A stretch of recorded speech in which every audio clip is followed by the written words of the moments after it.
Revelation chapters 17 and 18 concerns the very end. The remainder of Revelation is dominated by two female figures, one a filthy prostitute and the other a pure bride. Neither is a person. Both are personifications. They represent cities. The title, A Tale of Two Cities, could be used. Babylon and Jerusalem, the city of man, and the city of God are their names. We will look at the former. Revelation 14:8, NIV.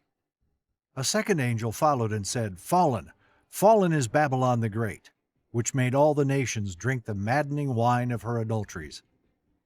Revelation 16:19. The great city split into three parts, and the cities of the nations collapsed. God remembered Babylon the Great and gave her the cup filled with the wine of the fury of his wrath.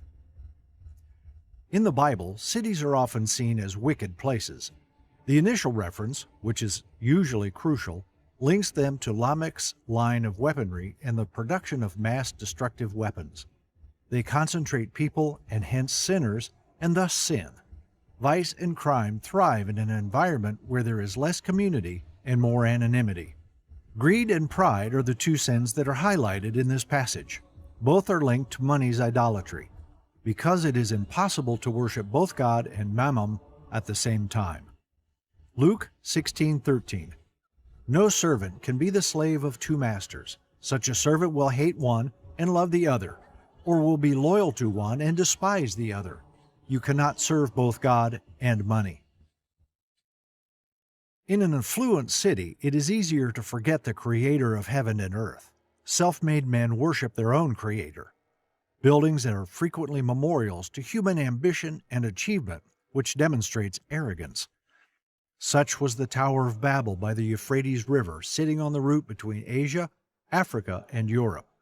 It was founded on the concept that might is right, that the fittest survive, by Nimrod, the powerful hunter of animals and warrior among men. The tower was supposed to be the tallest man-made building, as a powerful statement to both men and God. They expressed intention to make a name for themselves.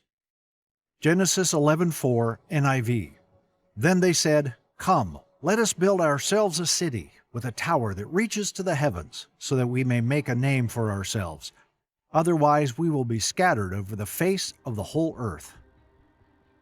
God judged this presumption by granting its inhabitants the gift of tongues, but the simultaneous removal of their common speech brought unintelligible bedlam, from which we derive the verb babble. Note that at Pentecost this did not happen, for the same gift brought unity. Acts 2:44. All the believers were together and had everything in common.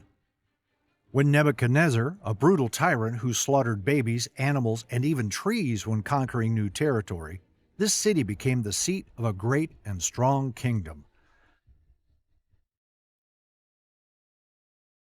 For the violence done to Lebanon will cover you, and the plunder of beasts which made them afraid, because of men's blood, and the violence of the land and the city, and of all who dwell in it.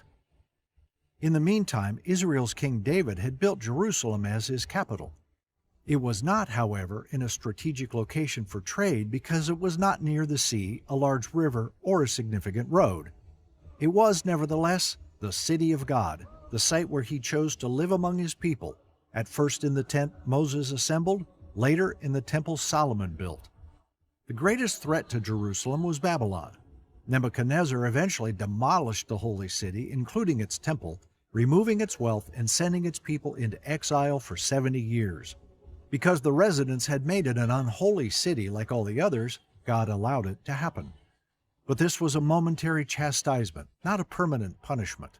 Through the prophets, God promised both recovery of Jerusalem and the ruin of Babylon. For example, Jeremiah 51:6-9, NKJV. Flee from the midst of Babylon, and everyone save his life. Do not be cut off in her iniquity, for this is the time of the Lord's vengeance. He shall recompense her. Babylon was a golden cup in the Lord's hand that made all the earth drunk. The nations drank her wine. Therefore the nations are deranged. Babylon has suddenly fallen and been destroyed. Wail for her. Take balm for her pain. Perhaps she may be healed. We would have healed Babylon, but she is not healed. Forsake her, and let us go every one to his own country. For her judgment reaches to heaven, and is lifted up to the skies. Jeremiah 51, 45 through 48. Come out of her, my people, run for your lives. Run from the fierce anger of the Lord. Do not lose heart or be afraid when rumors are heard in the land. One rumor comes this year, another the next, rumors of violence in the land and of ruler against ruler. For the time will surely come when I will punish the idols of Babylon. Her whole land will be disgraced, and her slain will all lie fallen within her. Then heaven and earth and all that is in them will shout for joy over Babylon. Isaiah 13, 19 through 20, KJV. And Babylon, the glory of kingdoms, the beauty of the Chaldees' excellency, shall be as when God overthrew Sodom and Gomorrah. It shall never be inhabited, neither shall it be dwelt in from generation to generation. Neither shall the Arabian pitch tent there, neither shall the shepherds make their fold there. As predicted, that horrible city deteriorated into a dismal heap of debris, completely deserted except by desert wild animals. The fact that the book of Daniel and Revelation have so many parallels is no coincidence. Both books contain end-of-the-world visions that are very similar.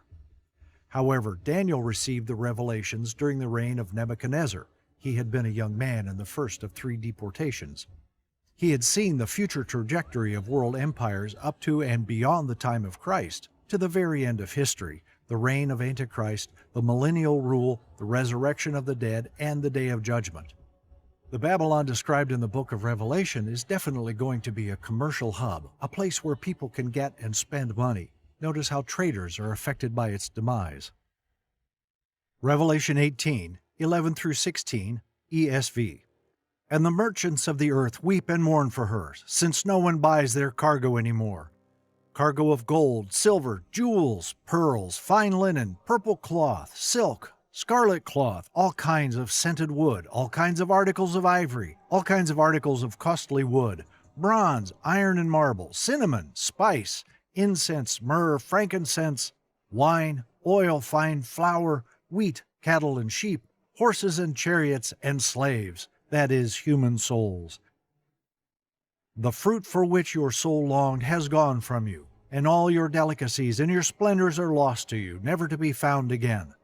The merchants of these wares who gained wealth from her will stand far off, in fear of her torment, weeping and mourning aloud. Alas, alas for the great city that was clothed in fine linen, in purple and scarlet, adorned with gold, with jewels and with pearls. Culture is not going to be overlooked. Note the music in Revelation 18:22. Revelation 18:22 ESV. And the sound of harpists and musicians, of flute players and trumpeters, will be heard in you no more, and a craftsman of any craft will be found in you no more, and the sound of the mill will be heard in you no more. But it will be corrupt and corrupting, with materialism replacing morality, pleasure replacing purity, wealth replacing wisdom, and lust replacing love. The simile of the harlot is peculiarly appropriate, giving anyone what they want in exchange for money. We've only looked at the lady, but she rides a beast which has 7 heads and 10 horns, plainly representing a political union. We are not told who they are, nor are we given many details about them. They are powerful men, yet they don't have any land to rule over. Their power comes from the beast, presumably the Antichrist, to whom they will pledge complete devotion. Above all, they'll be openly anti-Christian, declaring war on the Lamb, 17:14, and those with him, presumably because their consciences will be pricked. Revelation 17:14, NIV.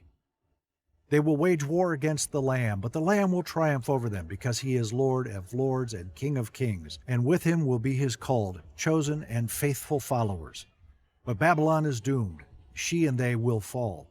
Their days will be numbered. The incredible manner in which this is accomplished is absolutely plausible in today's environment.